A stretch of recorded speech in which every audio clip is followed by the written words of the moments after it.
Hello, hello, hello. This is Mark, and welcome to Muddy River Clay. And we're going to jump right into today's project, which I'm calling a New Year's face planter.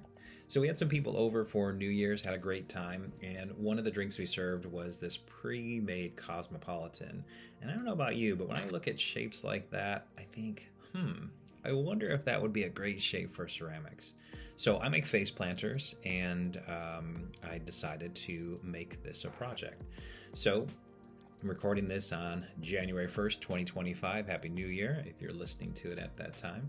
So what I do when I see a shape like this is I cover it in some type of bag. I save all kinds of red wrappers and plastic bags because those are more and more scarce these days, which is a good thing. But I want to go ahead and show you my process, and I'll walk you through it. And if you have questions, please leave them in the comments section. So I've wrapped this bottle, it's kind of like a can, in just a bread bag, and rolled out my slab of clay, and I've done that off camera to save you some time.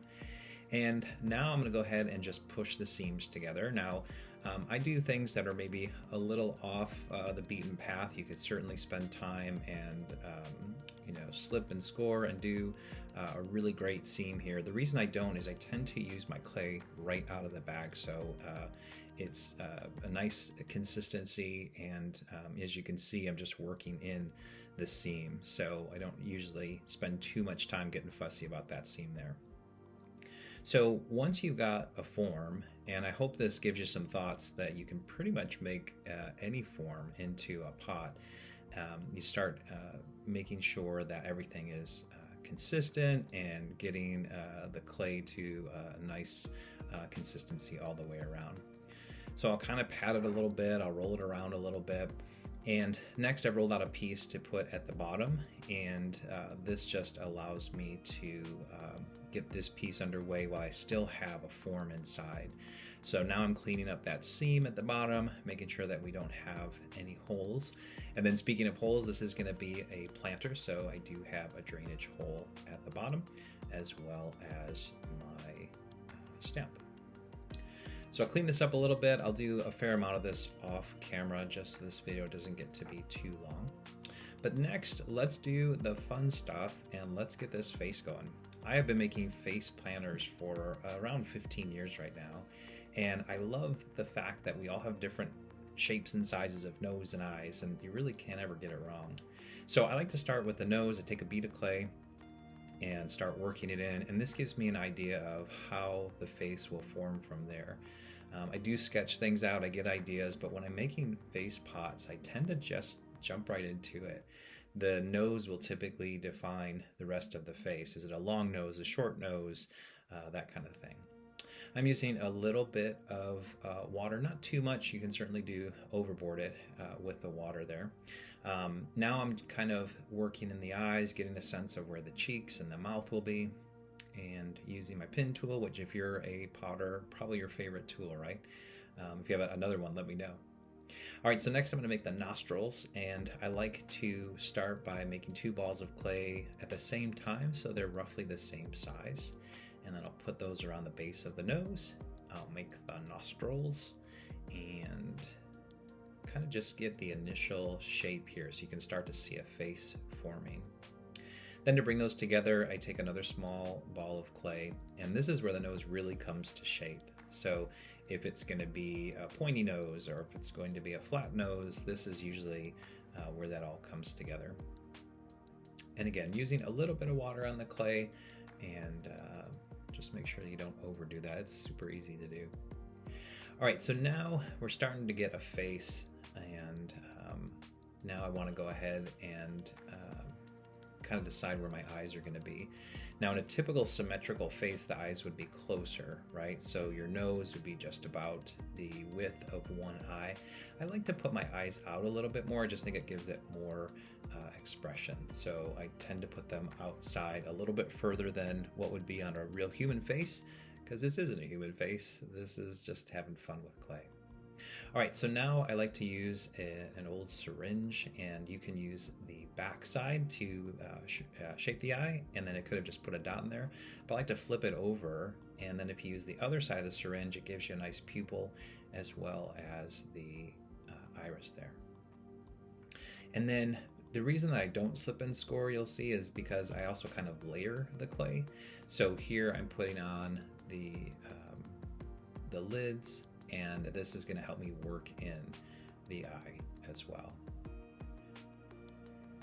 And I do a fair amount of design as I go. I know there's some people who say don't put any of the actual detail in until you're done, but I like to do a mix and just get the eyes shaped. Sometimes I want to add some elements. I'll put a circle around the eye, or maybe I'll add some eyelashes or an eyebrow. Sometimes I'll use just different shapes, and it really, the piece kind of speaks to me, if you will. So I'll show that again. So I'm just taking some clay, working around the upper lid and then the lower lid. And you can do some really fun things as far as expressions. You could have the lid halfway closed. You could have both of the eyes closed. And you really just want to get a feel for what sounds good to you. I remember when I made my first pot, I was a little nervous, like, is it perfect and is it symmetrical? And if you really look at anyone's face, none of our faces are completely symmetrical. You know, next time you look in the mirror, you'll see that one of your eyes is actually just a little bit higher up, or your pupil is just a little bit more profound in one eye than the other. So just go for it when you're making faces, you know. Just think about your whole life. There's been times in your life where maybe you've had a little bit less weight on your body, a little bit more weight on your body, and all that's going to impact your shape. All right, I've got this hair. I don't know what that's all about. I'll get that all there. So now we'll make the actual mouth. So I want to work in the nostrils and the upper lip a little bit. So you can do the mouth a lot of different ways. In this case, I'm going to do a closed mouth. So I'm going to start with the upper lip, start to form around the actual lip. And I like to use this tool just to give me a shape. Generally speaking, I like to make happy pieces. So hopefully this guy or gal has a happy expression. And put in some elements, that little divot above the lip. And next I'll put the lower lip on, which is same, just a coil of clay, and place that right underneath. And this is where the expression really comes together. So wanting this to be a happy or a whimsical, upbeat piece, and this mouth will help define and send the expression that we're wanting to share.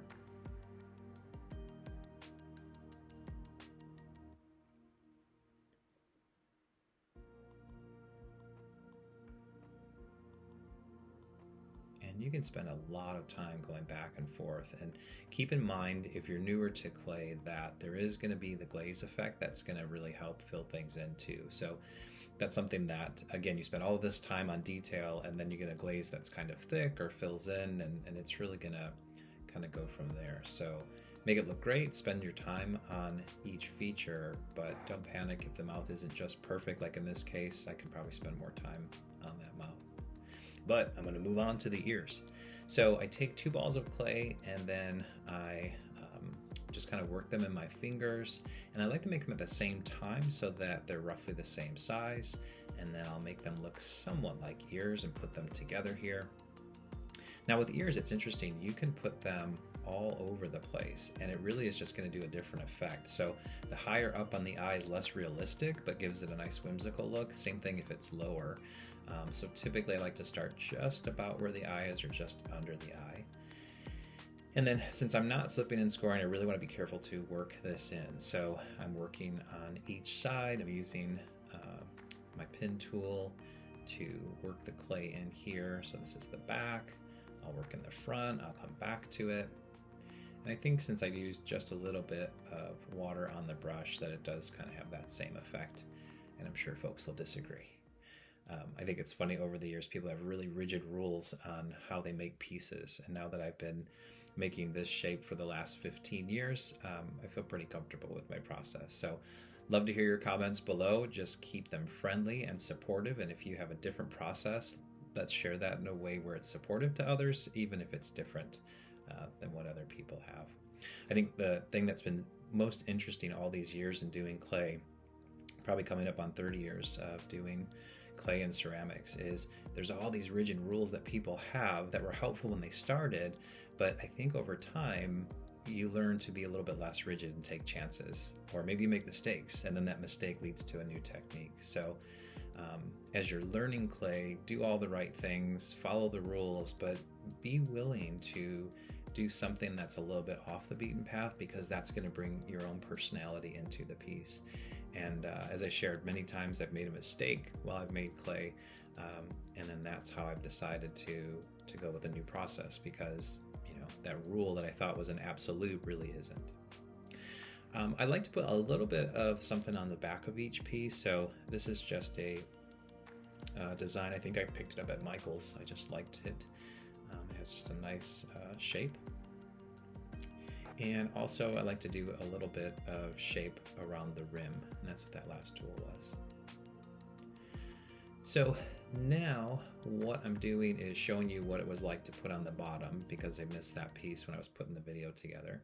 So I roll out a piece of clay and I'm stamping it with my stamp, putting in that drain hole, and then I'll place the piece on top and work that around. So I'll take my pin tool, which is behind my fingers, and cut around that, and then I'll work along the bottom, and I'll show you what that looks like here in just a second.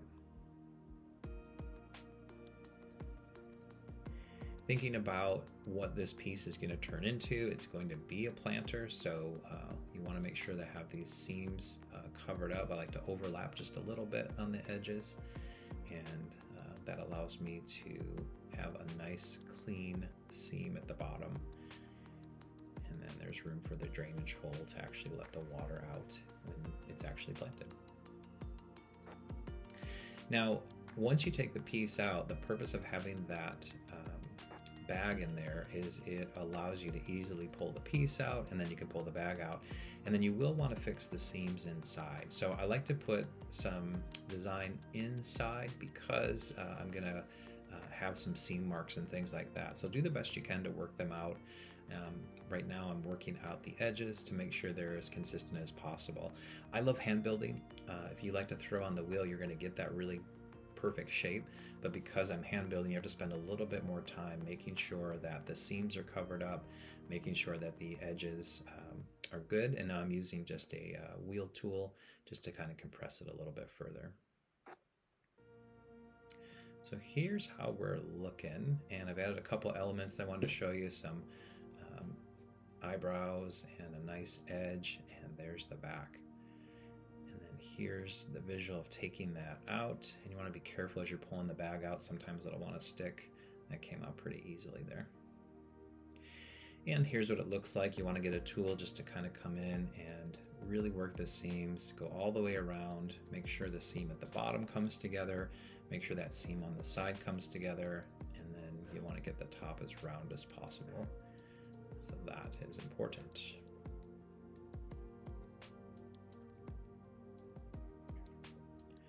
All right, so thank you for joining me today. I hope you have a wonderful new year. This is my first face planner of 2025. I appreciate you watching, and I hope you'll come back for other videos, and I hope you have a safe and prosperous 2025. Thanks for joining today.